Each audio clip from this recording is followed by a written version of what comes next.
Bonjour à tous, bienvenue dans cette troisième vidéo consacrée au réseau sous pression dans Civil 3D. Nous allons aujourd'hui voir comment modifier les informations altimétriques de notre réseau.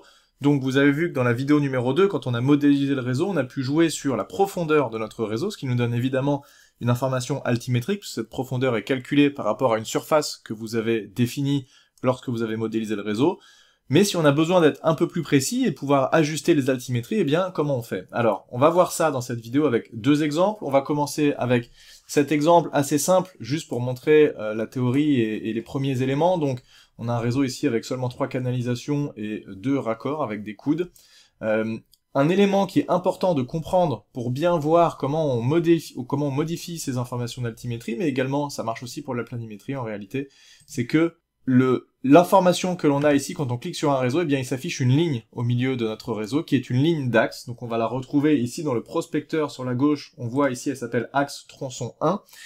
Et ce qui se passe en réalité, eh bien c'est que quand on va modifier notre réseau, on va pas modifier les objets en eux-mêmes directement, mais on va modifier l'axe et les objets vont suivre par rapport à cet axe. Les deux sont liés. Et ça permet de centraliser l'ensemble des informations autour d'un axe. Alors si on a plusieurs tronçons, on a plusieurs axes, évidemment. Ici, on en a qu'un pour cet exemple, c'est plus simple. Mais ça fonctionne comme ça, et c'est important de comprendre ça, puisque là, par exemple, on a vu comment faire des modifications en planimétrie. Si je modifie ici, en fait, je modifie l'axe, je ne modifie pas les objets en eux-mêmes, je modifie l'axe qui, derrière, vient s'appliquer sur les objets, et donc les objets sont également modifiés. Donc pour les informations d'altimétrie, pour les consulter, il y a déjà plusieurs possibilités. La première, c'est de cliquer sur son réseau pour faire afficher le ruban spécifique au réseau sous pression. Je peux cliquer sur Panorama et je vais pouvoir visualiser des informations d'altimétrie, donc voilà, des informations de sommet, à l'extérieur, sur le fil d'eau, etc. Je vais pouvoir récupérer des informations d'altimétrie de cette manière-là. Je ne peux pas les modifier ici, j'ai pas la possibilité d'éditer les valeurs, puisqu'on ne veut pas déconnecter les éléments, on veut que les éléments restent spécifiques sur l'axe, et ici ce qu'on affiche, c'est les éléments, c'est les altimétries de l'objet, et non pas de l'axe, donc on va pas pouvoir les modifier ici. Je peux également afficher ça de manière un petit peu plus puissante dans le Project Explorer, donc soit je fais clic droit, afficher dans le Project Explorer, ou alors je clique sur mon réseau une première fois, ça me sélectionne l'axe de mon réseau. Une deuxième fois, là, je sélectionne uniquement cet objet spécifique, cette canalisation par exemple. Je fais clic droit, ouvrir dans Project Explorer. Il s'affichait sur mon autre écran. Et ça va m'afficher une fenêtre comme ça. Donc je vois que mon réseau ici qui est défini, il est en jaune, il est déjà sélectionné. Si je sélectionne d'autres réseaux, eh bien ça va passer de l'un à l'autre. Si je fais clic droit, je peux zoomer dans la fenêtre AutoCAD et je vais directement avoir mon objet qui est ici. Voilà, donc ça permet de le retrouver. On a une autre possibilité aussi, c'est de faire d'appuyer sur la touche CTRL et on voit que mon objet se met en surbrillance ici sur la droite dans mon dessin. Donc l'avantage de cette fenêtre, c'est que je peux l'ancrer ailleurs sur un deuxième écran par exemple. Je continue à travailler, à tout moment je reviens sur mon projet. Donc maintenant qu'on a vu ça, pour pouvoir modifier vraiment maintenant ces informations d'altimétrie, il va falloir passer par la création d'un profil en long, et ça se fait très bien, ça se fait si on a tout bien configuré, ça se fait en 2 clics. Donc là, je vais juste vous montrer rapidement comment on peut configurer ça. On revient ici dans l'onglet début, on a dessin de profil en long, créer un dessin de profil en long. Là, on va pouvoir choisir. Alors, je ne vais pas aller dans le détail de l'explication des paramètres, mais globalement, vous pouvez choisir le nom, vous pouvez choisir le style de profil en long. Il y a beaucoup de choses ici. Si vous voulez, ici, vous avez un style, vous pouvez éditer, soit copier un style existant, venir modifier, vous allez pouvoir jouer sur les lignes de rappel, sur les manières dont s'affichent les éléments, etc. On peut vraiment gérer beaucoup de choses avec ces styles. Il y en a qui sont prédéfinis par défaut, soit dans Civil 3D, soit via le Country Kit France, donc n'hésitez pas à récupérer ces éléments et puis les retravailler si vous avez besoin de les personnaliser encore un petit peu. Je vais pouvoir jouer sur la hauteur, donc est-ce que je demande à l'outil de calculer, en fait ça joue sur le plan de comparaison, à quelle altimétrie est le plan de comparaison, et quelle est la hauteur maximum de mon profil en long. Je vais pouvoir jouer sur les affichages, donc quels sont les éléments qui vont s'afficher dans mon profil. Donc ici, on va afficher à la fois la surface topographique et la ligne de profil en long qui correspond à la partie supérieure de mon réseau. Donc cette ligne ici, tronçon ligne de profil en long, en fait c'est un sous-élément qu'on retrouve ici, si je regarde sur mon prospecteur à côté, c'est un sous-élément de mon axe. Donc mon axe, il n'a pas d'altimétrie. L'information altimétrie, elle est gérée par ce qu'on appelle le dessin de profil en long, qui s'est créé automatiquement par défaut, ça se fonctionne comme ça. Il se crée automatiquement en même temps que l'on crée notre profil en long, puisqu'on a défini, comme on a vu tout à l'heure, la profondeur par rapport à une surface. Donc on récupère des informations d'altimétrie avec ce dessin de profil en long. Et ensuite on va décider si on veut afficher ou non les objets. Là on parle pas de l'axe, on parle vraiment des objets, les canalisations, les raccords. Est-ce que je veux que ces objets s'affichent dans mon profil en long ou non? On pourrait très bien dire que non, on veut pas les afficher, mais là, évidemment, on a intérêt à les faire afficher. Et dernier élément qui va nous intéresser ici, c'est les bandes de données. Donc on va pouvoir gérer, est-ce que je veux afficher des informations de cotes cumulées, de cotes partielles, des informations d'altimétrie, des différences entre différents éléments. On peut jouer sur beaucoup de choses. Là aussi, on a vraiment la main pour optimiser tout ça. Il faut juste faire attention à quelle est la ligne de profil en long que l'on sélectionne. Par exemple, ici, j'ai cote terrain. Ma bande d'informations cote terrain ne correspond pas à l'altimétrie du tronçon profil en long. Il faut ici choisir surface TN, sinon eh bien on ne va pas afficher le bon élément et les informations qui seront écrites dans cette bande ne seront pas correctes. Voilà, une fois qu'on a terminé, on clique sur créer le dessin de profil en long, on choisit le point auquel on insère cet élément. Mon profil en long est créé, on voit que j'ai un plan de comparaison à 820 mètres, que j'ai bien mes informations de terrain, de code projet, etc.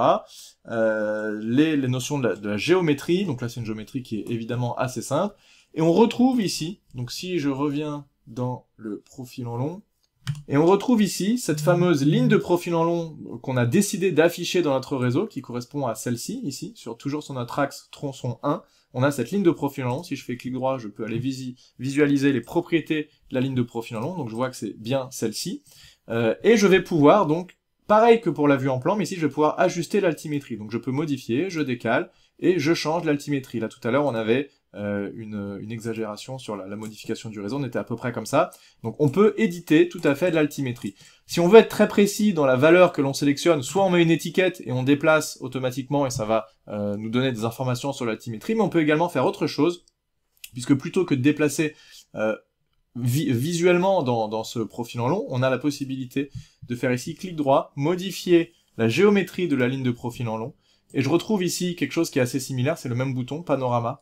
Je clique dessus, et là je vais pouvoir choisir les différentes altimétries. Donc là, je vais modifier, par exemple sur ce point-là, alors on va visualiser, je vais le décaler un petit peu, le point sur lequel je suis actuellement, c'est celui-ci, voilà, le triangle est apparu, donc là je suis à 833,78, si je veux arrondir, j'ai besoin de mettre 833,5, je sélectionne, et automatiquement ça modifie. Et le fait que on modifie pas l'objet en lui-même, mais plutôt l'axe, et la ligne de profil en long sur lequel les objets viennent s'appuyer, eh bien on voit que automatiquement les coudes et les canalisations suivent, et donc tout mon réseau reste bien logique et bien connecté comme il faut. Donc ce que l'on voit ici en faisant ça, donc soit on modifie manuellement les altimétries, soit on modifie des valeurs précises avec cet élément ici en modifiant la géométrie, ce que l'on voit c'est que par défaut le comportement il est que je ne peux modifier les altimétries qu'au niveau de mes coudes. Ça, c'est pas forcément ce que je veux faire. Alors, je peux aussi modifier la canalisation en elle-même, enfin la partie droite de ma canalisation, et tout va suivre évidemment. Mais si j'ai besoin d'avoir plus d'informations et plus de précision sur la modification de l'altimétrie, comment je peux faire? Eh bien, on va le voir dans un deuxième exemple. Donc, deuxième exemple avec un petit peu plus d'éléments ici. J'ai des réseaux sous pression, j'ai des réseaux gravitaires ici avec des eaux usées. J'ai des profils spécifiques ici pour les eaux usées, on voit. Donc c'est pas le sujet du jour, mais c'est voilà, on peut avoir, parce que la question a déjà été posée, est-ce qu'on peut avoir les deux types de réseaux dans le même projet? Évidemment, c'est possible. Donc on va pas s'attarder ici, nous, sur les réseaux ici gravitaires, on va plutôt aller travailler sur notre réseau sous pression. Donc vous voyez ici, j'ai quelques éléments, on a déjà vu ça, une borne à incendie, donc j'ai des accessoires, j'ai des raccords, et j'ai ma canalisation qui part d'en haut et qui arrive jusqu'ici, qui va se raccorder dans la rue.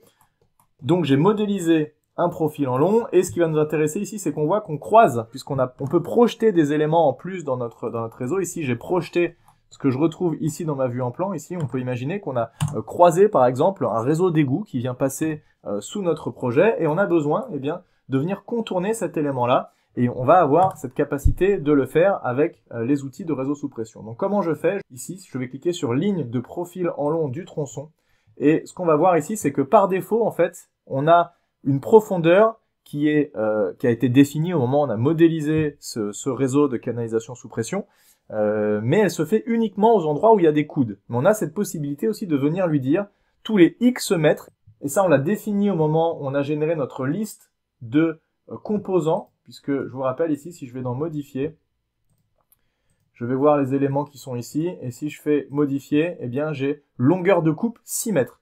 Donc ce qui va se passer, c'est que quand je vais ici modifier ça et que je vais lui dire, ok, en fait, tu ne mets pas les profondeurs à chaque coude, mais tous les X mètres que j'ai définis, donc ici 6 mètres, eh bien il va modifier et il va ajuster automatiquement mon réseau. Si je sais que mes canalisations ont une longueur spécifique, ici par exemple 6 mètres, eh bien je vais pouvoir faire en sorte que j'ai une profondeur qui est calculée tous les 6 mètres. Je vais cliquer sur OK et je vais avoir une modification automatique. Vous voyez que ça s'est ajusté. J'ai mon réseau qui est venu vraiment se mettre ici, maintenant, tous les 6 mètres, et j'ai beaucoup plus de possibilités d'accrochage et de venir modifier mon réseau. Et donc ici, ce que je vais pouvoir faire, c'est que je vais pouvoir ici modifier assez facilement. Je vais pouvoir l'ajuster comme je veux. Je vais venir contourner ce réseau existant. Automatiquement, il va me faire des sections qui font spécifiquement 6 mètres, puisque c'est ce que je lui ai défini. Je vais pouvoir modifier ça comme ça. Ce que je vais pouvoir faire également, donc j'ai des petites accroches qui vont me permettre de faire soit en altimétrie, soit directement dans toutes les directions. Ici, je modifie, voilà, j'arrive, donc là j'ai contourné, je passe en dessous, et je vais pouvoir rajouter des coudes. Donc je clique ici sur mon réseau, de nouveau ici je vois ajouter un coude et un point d'intersection vertical. Donc ici je vais cliquer sur ça, je vais cliquer sur mon objet, et automatiquement ça me génère un coude qui va être à la fois disponible évidemment dans le profil en long, mais qui va également être disponible dans ma vue en plan. Donc là, je suis dans mon profil en long. Si maintenant je vais voir ce qui s'est passé dans ma vue en plan, eh bien je vois que j'ai des coudes qui sont apparus, qui ont été créés. Et donc si je sélectionne tous ces éléments-là, et que je fais comme tout à l'heure, visualisateur d'objets, je vois que j'ai bien mes éléments qui sont modélisés, et j'ai une représentation exacte de ce que je vais modéliser dans mon projet. Voilà, donc c'est vraiment une utilisation assez poussée pour pouvoir modifier de manière très fine ce qu'on a réalisé en termes d'altimétrie dans notre projet de réseau. À tout moment, si j'ai besoin de revenir en arrière, eh bien j'ai la possibilité de revenir. Donc là, je reclique de nouveau. Je vais aller ligne de profil en long. Je vois ici remplacement. Il m'indique une zone en fait dans laquelle. Donc là, je peux même sélectionner pour voir cette zone. Alors, je vais dézoomer un peu. Je vais resélectionner ça. Remplacement. Si je sélectionne ma zone, vous voyez que j'ai fait des modifications manuelles uniquement dans cette zone-là. Si ça ne me plaît pas, que je veux revenir en arrière, je peux très bien supprimer cette zone-là et ça va me remettre mes altimétries comme elles étaient au départ. Et si j'ai besoin, je peux également faire tout sauter, revenir à une gestion des profondeurs uniquement aux endroits où il y a des coudes. Voilà pour la gestion de l'altimétrie dans les réseaux sous pression. On a terminé donc ces 3 vidéos, j'espère que ça vous aura donné des idées et que ça vous aura permis d'avoir les grandes lignes directrices sur la manière d'utiliser les réseaux sous pression dans Civil 3D. Je vous remercie d'avoir regardé et je vous dis à très bientôt sur la chaîne YouTube. Merci beaucoup.